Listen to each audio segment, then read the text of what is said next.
ሰላም ጤና ይስጥልኝ የቻናል ተከታዮች እንዴት ናችሁ? ደህና ናችሁ? እኔ ጋር አለው እግዚአብሔር ይመስገን ሁሉ አማን ሁሉ ሰላም ነው። እንግዲህ ድራማው እንደቀጠለ ነው። ዛሬ እንግዲህ ሄርሜላን እኔ እኮ ሩታና ፍቅርን በአንተ ነው የማውቃቸው፣ ስለ እኔ የሚያወሩት ምንድን ነው?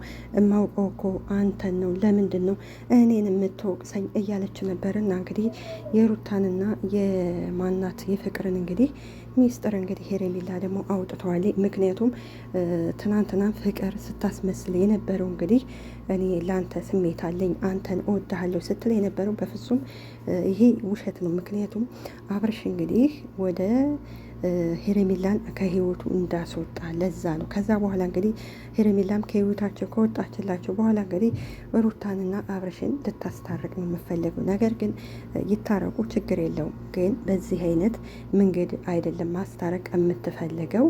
በሰላም ተነጋግሮ አንዱን ተጎጂ አንዱን ደግሞ እንትን ብሎ አይደለም አይደለ? ስለዚህ ሄርሜላም እኮ ለዚህ ሁሉም ተጎጂ ናት። እና ምን ለማለት ፈልጌ ነው፣ ሄርሜላም እኮ እውነት አለ። ስለዚህ የጎዳቸው አብርሽ አይደለ፣ የተጎዱት ሁለቱ በጋራ ስለሆነ ሄርሜላን ነጥለው ያለ ስሯ እንደዛ ማድረግ ተገቢ አይደለም። እነሱ ገና አብርሽን ወደ ራሳቸው ለመመለስ ሲሉ ደግሞ ሄርሜላ መወንጀል የለባትም ሲጀመር ማለት ነው። ስለዚህ እሷም የአካሉ ተጠያቂ ናት። የምታውቃቸውን በአብርሽ ነው አይደል እንዴ? ስለዚህ ሄርሜላም እንግዲህ በጭሆት እንግዲህ ዛሬ ምን ተገኝቶ ነው እኔን የምታወራኝ? ሲጀመር እነሱ የሚናገሩኝ እኮ በአንተ ምክንያት ነው ትለዋለች።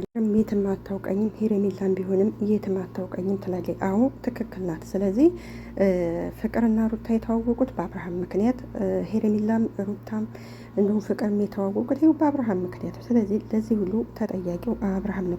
አብርሃም እስኪ እንደ ወንድ ልጅ ቆፍጠን ይበልና ይመልስ። ሁሉ ጊዜ አንገቱን እንደደፋ አንዷ መታ ስትሰመው ፈዞ መቅረት፣ አንዷ መታ ስትስመው ፈዞ መቅረት፣ ይሄ ደግሞ ተገቢ አይደለም።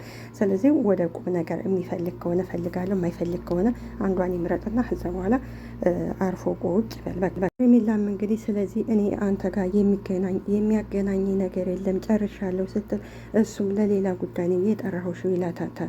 እንግዲህ ከዛ በኋላ ቆም ብለህ የሚሆንህን የሚያዋጣህን ደግሞ ራስህ ቆም ብለህ አስብ ብለዋል። እንግዲህ ብዙ ጊዜ ተሰጥቶታል። ከዛ በኋላ የራሱ ምርጫ ነው። ሩታ እንግዲህ እናንተ አልገባችሁም፣ እኛ እሷን የሚጠቅም ነው እና እሷን እየጎዳችሁ እናንተ ወደ ራሳችሁ ለማድረግ ነው የምፈልጉት። በጣም ተሳስታችኋል። ስለዚህ ከወጣችሁ ሁላችሁም ከሱ ህይወት መውጣት አለባችሁ እንጂ እሷ ተጎጂ እናንተ ልትጠቀሙ ይሄ ተገቢ አይደለም። ከመጀመሪያውም ሁለታችሁም ቢሆን በየተራ ከአብርሽ ህይወት ወጥታችኋል አይደለ? ከዛ ሄርሜላ ስትመጣ ሄርሜላ ደግሞ ደስተኛ ከእሷ ጋር ሲሆን ደግሞ በመሀላችሁ ደግሞ መጣችሁ። ስለዚህ ጥፋተኞቹ ፍቅርና ሩታ እንጂ ሄርሜላ አይደለችም። ሄርሜላ ከሩታ ጋር ጨርሻለሁ ባላት በተስፋ ነው እስከዛሬም አብረው የኖረችው ያመነችው።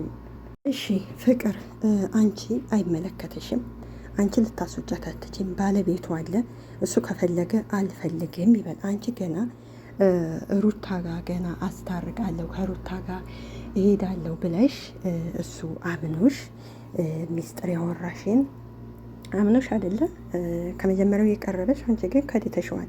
እና አብርሽ ከፈለገ እኔ አልፈልግም ብሎ እራሱ ይንገራት። ሲጀመር እኮ እሷ ከህይወትህ አስወጣኝ ብለዋለች። እሱ ነው ወዳ ወዲህ እያለ እንጂ እሷ አሁን ሲጀመርም ሄርሜላ አሁን እንትር ብላለች። በቃ ይሄ ምንድን ነው የሚባለው አትፈልገውም። ምክንያቱም እንደዚህ አይነት ወንድ እንደማይሆናት አውቃለች። ስለዚህ እናንተ ናችሁ እየወላወላችሁ ያላችሁ ወደኋላ እየተመለሳችሁ። እሺ ለሩታ አንድ መልስ፣ ሄርሜላ በትዳራችሁ መሀል አልገባችም። አንቺ ሩታ ጥፋተኛው አንቺ ነሽ። መታረቅሽ ላይቀር አልፈልግም ፍታይ ብለሽ ወረቀት ይዘሽ ስትመላለሽ የነበርሽው አንቺ እንጂ ሩታ ሄርሜላ አይደለችም።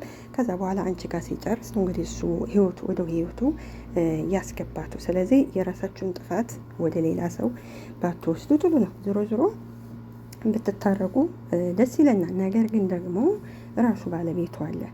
ሩታም እንግዲህ እኔ በህይወቴ ላንተ መስዋዕትነት የከፈልኩ ሴት ነኝ ብላለች።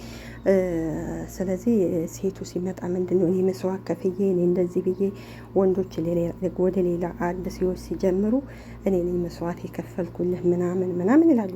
ያ እንደዛ ከሆነ ሩታ መስዋዕትነት ከከፈልሽ አብረሽን ወረቀት ይዘሽ ፈርምልኝ እያልሽ ማሳሰርም እኮ ይጠበቅብሽም ነበር ዋጋ ከከፈልሽ።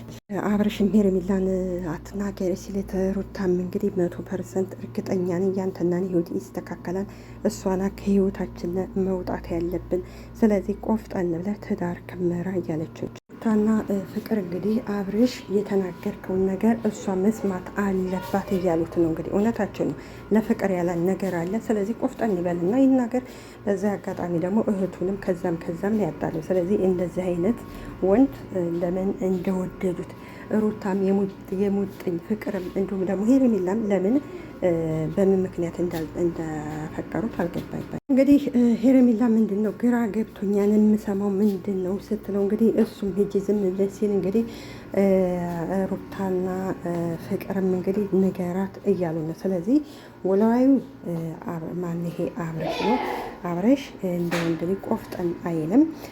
በእርግጥ ሄርሜላን አይመጥናትም። ምክንያቱም እሷ ምርጥዬና ቆንጅዬ ናት። እሱ ደግሞ እንደምታዩት ነው።